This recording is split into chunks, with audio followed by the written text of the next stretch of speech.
Welcome to the channel Opera Steps. My name is Vlada Besman. I'm a musicologist and opera coach. On this channel we talk about the amazing world of opera.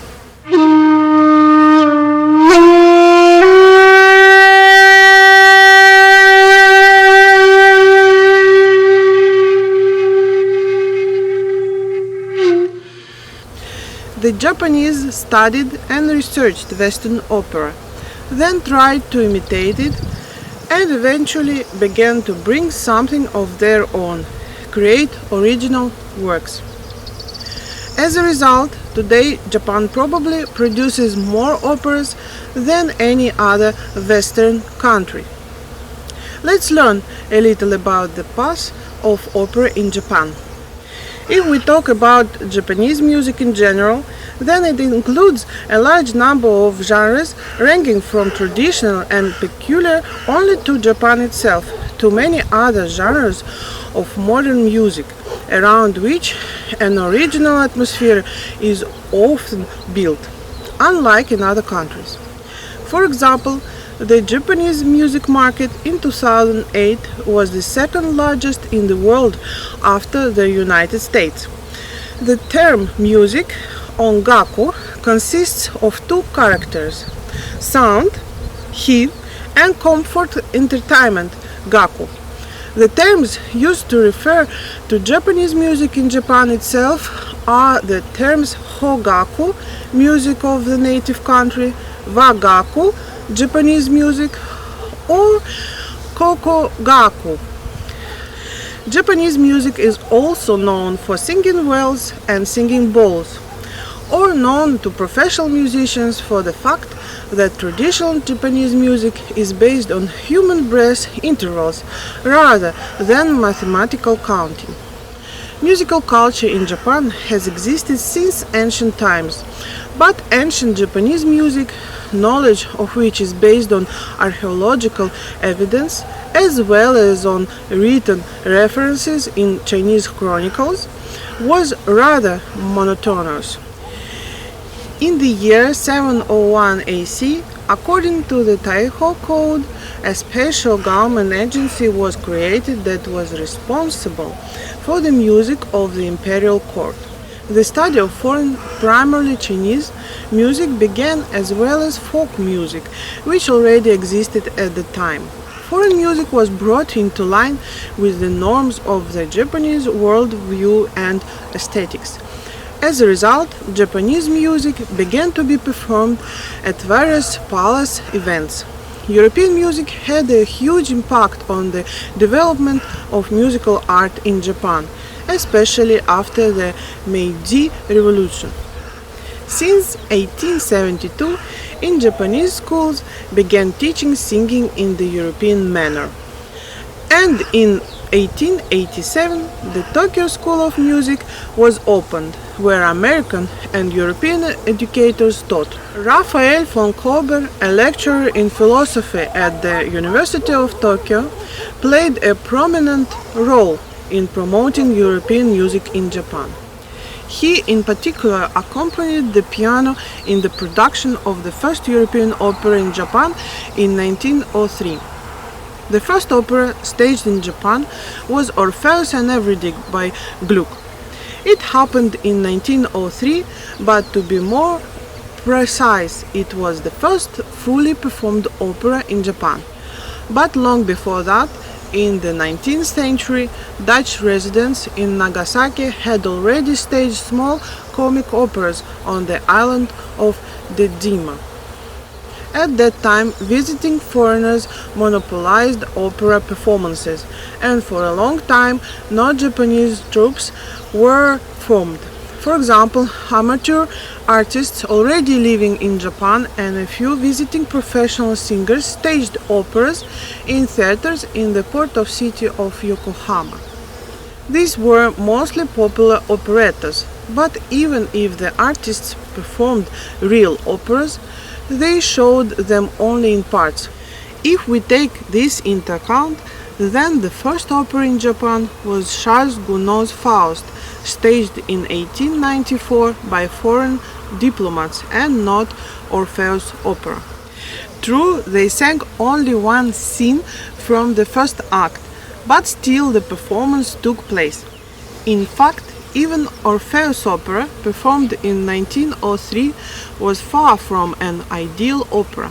There was no orchestra, so the performance was accompanied by a piano, and the troupe included only students of music schools and fresh graduates. However, the desire to carry out this project and perform at the highest level paid off.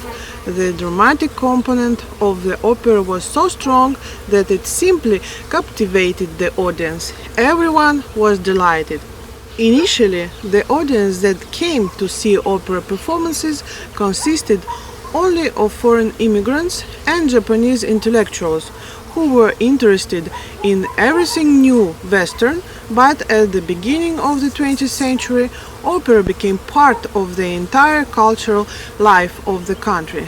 Foreign troupes performed in Tokyo, Yamato, and many other cities, gaining new fans.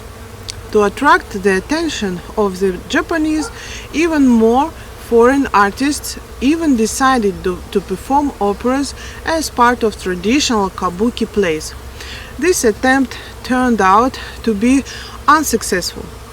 The public did not like this format, and the playwrights of the kabuki theater did not understand words, realities, or style, and they did not want to stage such things at all. By the way, kabuki is the ancient art of Japanese opera, where music, theater, and dance come together. Also, there are no women in traditional kabuki, so female roles are played by men.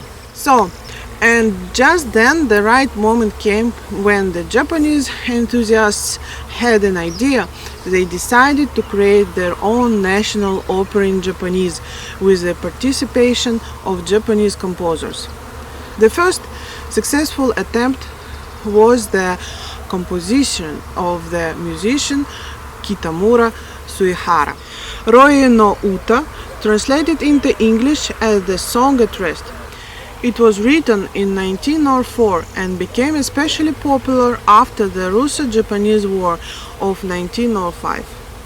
The Song at Rest is a ballad about a soldier who boldly repels an enemy attack at night and then has a dream about his mother and his native places. In fact, Kitamura did not originally plan to compose an opera. The composition of the song was not created with the aim of putting it on stage. However, the Song at Rest was ideally suited for opera performance, and now it is called the first Japanese opera. After The Song at Rest, Japanese composers began to create operas based on Japanese realities, myths, history, and literary works. There have been many good works. Some of the most significant are Black Ships by Yamada Kosaku, Yuzuru by Dana Ikuma, Kinkakudzi by Mayuzumi Toshira. However, while creating their own, Japanese singers and composers also used foreign works for performances, rethought them and performed with them throughout Japan. Opera made a real rise in Japan after the Second World War, and it all happened thanks to the opera singer Yoshi Fujiwara and his opera company. Fujiwara studied vocal skills in Italy before the war. He professionally performed the works of Giuseppe Verdi and Giacomo Puccini. Fujiwara's opera company received wide recognition after they performed Puccini's La Bohème in June 1934. Expanding their capabilities and studying the art of opera, the troupe became famous. But despite this, during the war years it was severely criticized and many of its performances were censored. For example, Carmen by Bizet was disapproved because of the image of a dishonorable soldier, unacceptable for Japan at that time. In peacetime everything became easier. Japan was completely open to Western music, new ideas and trends. Fujiwara didn't stand aside and began to actively popularize the opera. In 1958, thanks to him, the Japanese Opera Society was founded, which supports artists and musicians. This marked the beginning of a new era. Many original Japanese operas and Japanese opera singers began to appear already with a strong base and experience behind them.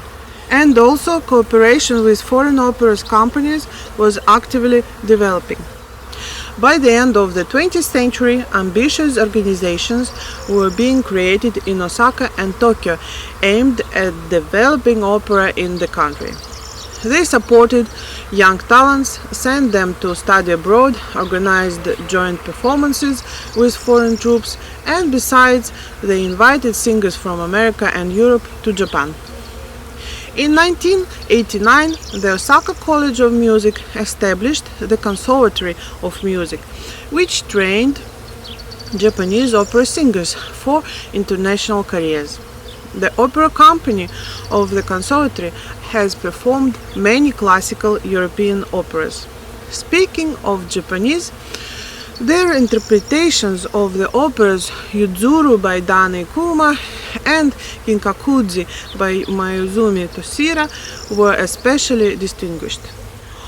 On October 10, 1997, the first state opera house opened in Tokyo and became the heart of opera, ballet, modern dance, the arts that came to Japan during the Meiji period, from 1868 until 1912, and after it.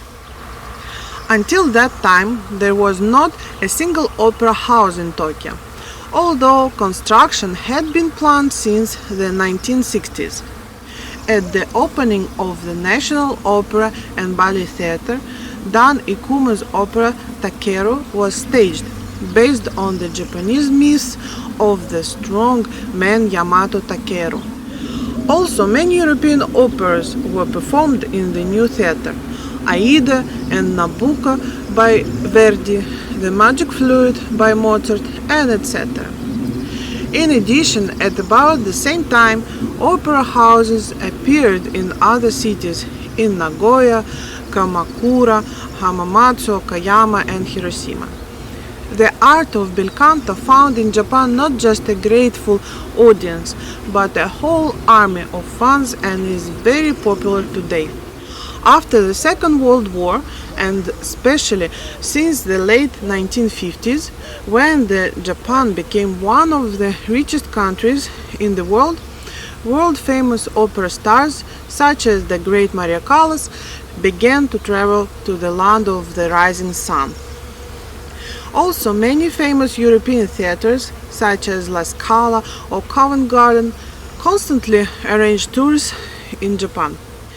Today, opera has become an integral part of the culture of Japan, and many Japanese opera companies have established themselves well at the international level, but Japanese operas are rarely translated into foreign languages.